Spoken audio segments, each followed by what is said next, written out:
रशियानं मोदींना दौऱ्याचं निमंत्रण दिलंय आणि सोबतच आगामी लोकसभेसाठी एक संदेश सुद्धा दिलाय। या बैठकीमध्ये व्यापार आणि रशिया युक्रेन युद्धावर चर्चा झाली। तर एकीकडे चर्चेचे हे मुद्दे आणि दुसरीकडे अमेरिकेच्या सुरू असलेल्या हालचाली यावरून भारत रशिया बैठकीचे मोदींना दिलेल्या या निमंत्रणाचे काही अर्थ काढले जात आहेत। बघूया काय आहे पुतिन यांचा संदेश आणि कसा आहे पडद्यामागचा खेळ। रशियाचं मोदींना निमंत्रण, पुतिन यांचा मोदींना संदेश, युक्रेनच्या मदतीला अमेरिका, भारत रशियाचा वाढणार घरोबा।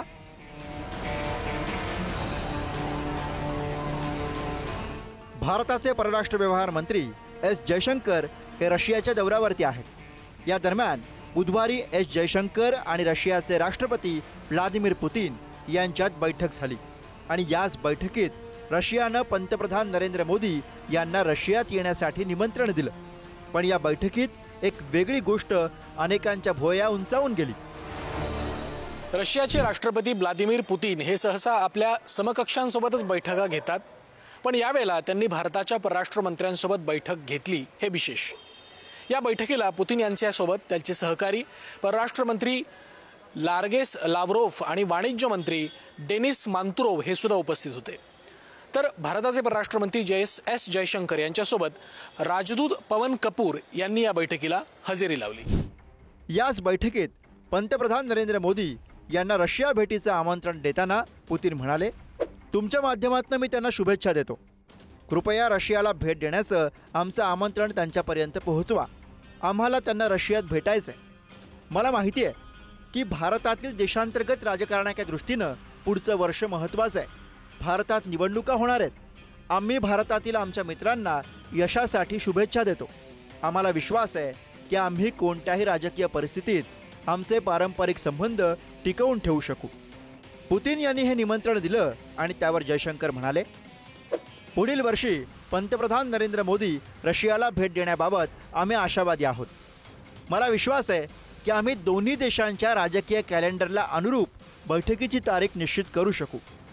आता रशिया आणि भारत यांच्यामध्ये झालेल्या बैठकीला पार्श्वभूमी आहे ती रशिया युक्रेन युद्धाची आणि दुसरीकडे अमेरिकेच्या सुरू असलेल्या हालचालींची। याचं कारण म्हणजे सुरुवातीपासूनच या युद्धात अमेरिकेने भारतावर दबाव आणण्याची चर्चा होती। पुतिन यांच्या विरोधात भारताने वक्तव्य करावं असं अमेरिकेला वाटत होतं। भारताने युद्ध थांबवण्याचं आवाहन केलं, पण पुतिन यांच्या विरोधात भूमिका घेतलीच नाही। तर दुसरीकडे जेव्हा रशियानं युद्ध थांबवण्याचे संकेत दिले तेव्हाच अमेरिकेनं युक्रेनला अधिकृत लष्करी मदतीचं पॅकेज जाहीर केलं। ते सुद्धा तब्बल $250 दशलक्ष शस्त्र आणि उपकरणं युक्रेनला प्रदान केली जाणार आहेत। संघर्षाच्या या टप्प्यावर आता रशियाच्या राष्ट्रपतींना भारताकडे मित्र म्हणून आशा वाटते आणि याच दृष्टिकोनातून या भेटीकडे पाहिलं जात आहे।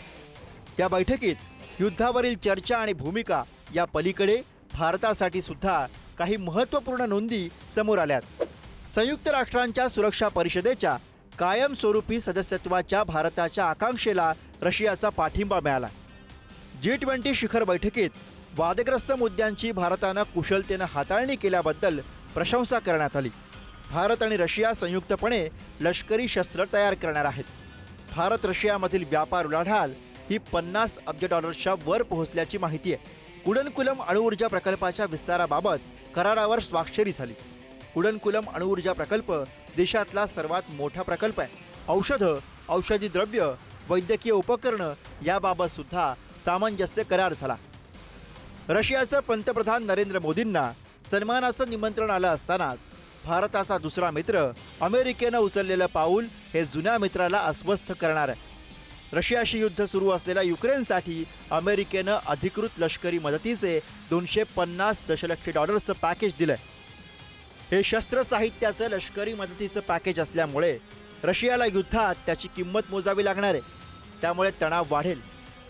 रशिया भेटीच्या निमित्तानं पंतप्रधान मोदी दोन महाशक्तींमधील तणाव कमी करण्यासाठी मध्यस्थीही करू शकतील।